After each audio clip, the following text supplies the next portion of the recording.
అందరికీ నమస్కారం. ఇటీవల తెలంగాణ రాష్ట్రంలో జరిగిన గ్రాడ్యుయేట్ అండ్ టీచర్స్ ఎమ్మెల్సీ ఎలక్షన్స్లో 3 స్థానాలకు కానీ 3 స్థానాలు బీజేపీ వాళ్ళు కైంకర్యం చేసుకున్నారు. వ్యూహం ప్రకారం, ఒక పద్ధతి ప్రకారం ప్రచారం నిర్వహించారు బీజేపీ వాళ్ళు. దాంతో సక్సెస్ అయ్యారని చెప్పక తప్పదు. మరీ ముఖ్యంగా టీచర్స్ స్థానంలో అయితే 2 సీట్లు కూడా ఖమ్మం, వరంగల్, నల్గొండ, అదేవిధంగా మెదక్, నిజామాబాద్, ఆదిలాబాద్, కరీంనగర్, అక్కడ 4, ఇక్కడ 3, ఈ 7 జిల్లాల్లో కూడా, ఉమ్మడి జిల్లాల్లో కూడా ఈ టీచర్స్ ఎలక్షన్స్లో 2 కూడా బీజేపీ వాళ్ళు విజయకేతనం ఎగరవేశారు. అంతేకాకుండా గ్రాడ్యుయేట్స్ ఎలక్షన్స్లో కూడా బీజేపీ పార్టీ విజయం సాధించింది. ఎంతో ఉత్కంఠతగా 2 రోజుల పాటు కౌంటింగ్ చేసినా చివరికి అంజిరెడ్డి గారు బీజేపీ తరపున గ్రాడ్యుయేట్ ఎలక్షన్స్లో విజయం సాధించడం ఒక గొప్ప బీజేపీ విజయంగా చెప్పచ్చు. ఎందుకంటే తెలంగాణ రాష్ట్రంలో ఇటీవల జరిగిన ఎన్నికల్లో, పార్లమెంట్ జరిగిన ఎన్నికల్లో 17కి గాను 8 సీట్లు బీజేపీ కైంకర్యం చేసుకుంది. అదేవిధంగా 119 ఎమ్మెల్యే స్థానాలకు గాను 8 ఎమ్మెల్యే స్థానాలు గెలుచుకుంది బీజేపీ పార్టీ. అయితే ఇక్కడ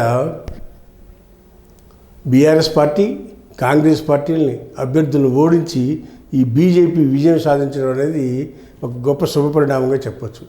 రాబోయే రోజుల్లో బీజేపీ పార్టీ అసెంబ్లీ ఎన్నికల నాటికి, అంటే 2028 అసెంబ్లీ ఎన్నికల నాటికి బీజేపీ పార్టీ తెలంగాణ రాష్ట్రంలో విజయకేతనం ఎగరవేస్తుందని చెప్తాకి ఇది ఒక మచ్చుతునగా చెప్పచ్చు. ఎందుకంటే గతంలో కూడా ఆంధ్రప్రదేశ్లో 23లో జరిగిన ఎన్నికల్లో గ్రాడ్యుయేట్స్ ఎలక్షన్స్ 3 నియోజకవర్గాల్లో జరిగితే 3 నియోజకవర్గాల్లో కూడా ఆనాటి టీడీపీ పార్టీ విజయం సాధించింది. శ్రీకాంత్ రెడ్డి కానీ, అదేవిధంగా పులివెందు నుంచి కానీ, అదేవిధంగా చిరంజీవి గారు కానీ, ఈ 3 కూడా విజయం సాధించి 108 నియోజకవర్గాల్లో మన గ్రాడ్యుయేట్స్ అంతా కూడా వైసీపీ పార్టీకి వ్యతిరేకంగా ఉన్నారని ఆ రోజు అర్థం చేసుకున్నారు. అదేవిధంగా ఈరోజు ఇక్కడ తెలంగాణలో కూడా గ్రాడ్యుయేట్స్ కాన్స్టిట్యున్సీ ఎలక్షన్లో 4 జిల్లాల్లో, ఉమ్మడి 4 జిల్లాల్లో కూడా మెదక్, కరీంనగర్, నిజామాబాద్, ఆదిలాబాద్, ఈ 4 జిల్లాలు కలిపి 41 అసెంబ్లీ నియోజకవర్గాలు ఉన్నాయి. ఈ 41 నియోజకవర్గాల్లో కూడా బీజేపీ పార్టీ గ్రాడ్యుయేట్ ఎలక్షన్స్లో విజయం సాధించింది.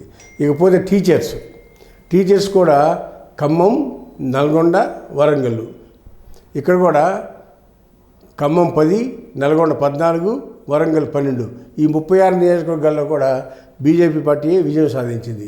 బీజేపీ బలపరిచిన అభ్యర్థులు విజయం సాధించారు. అంటే సుమారుగా 77 నియోజకవర్గాల్లో ఇవాళ బీజేపీ పార్టీ విజయం సాధించింది అనేది ఈ సందర్భంగా తెలియపరుస్తూ ఉన్నా. అంతేకాకుండా ఈ 77 నియోజకవర్గాల్లో కూడా ప్రతి సాట కూడా బీజేపీ పార్టీకి అనూహ్యమైన ఓట్ల సంఖ్య రావటం కానీ, మెజారిటీ ఓట్లు రావటం కానీ జరిగింది. అంటే 77 నియోజకవర్గాల్లో బీజేపీ పార్టీకి బలమైన కేడర్ తయారవుతూ ఉంది. అంటే రాబోయే రోజుల్లో బీజేపీ పార్టీ తెలంగాణ గడ్డ మీద విజయం సాధిస్తుందని చెప్తాకి ఇది ఒక మచ్చు తునగ్గా చెప్పొచ్చు అనేది ఈ సందర్భంగా తెలియపరుస్తున్నాను. చూద్దాం, రాబోయే రోజుల్లో ఇంకా 4 సంవత్సరాలు టైం ఉంది కాబట్టి పరిస్థితులు ఏమైనా మార్పు వచ్చి కాంగ్రెస్ పార్టీ ఏమైనా ఇంప్రూవ్ అయితే తప్పితే, లేదంటే బీజేపీ పార్టీ అధికారంలో వచ్చేందుకు అవకాశం ఉందని ఈ సందర్భంగా మీ అందరికీ తెలియపరుస్తూ ఉన్నా. హాయ్ ఫ్రెండ్స్, మా ఫ్యూచర్ టుడే ఛానల్ చూస్తున్నందుకు చాలా థ్యాంక్స్. మరిన్ని లేటెస్ట్ వీడియోస్ కోసం వెంటనే సబ్స్క్రైబ్ చేయండి. అలాగే ఈ బెల్ ని కూడా రింగ్ చేసేయండి. మా లేటెస్ట్ వీడియోస్ నోటిఫికేషన్స్ అన్నీ మీ మొబైల్లో వస్తాయి. మా వీడియోస్ మీకు నచ్చితే లైక్ చేయండి, షేర్ చేయండి, నచ్చకపోతే కామెంట్ చేయండి.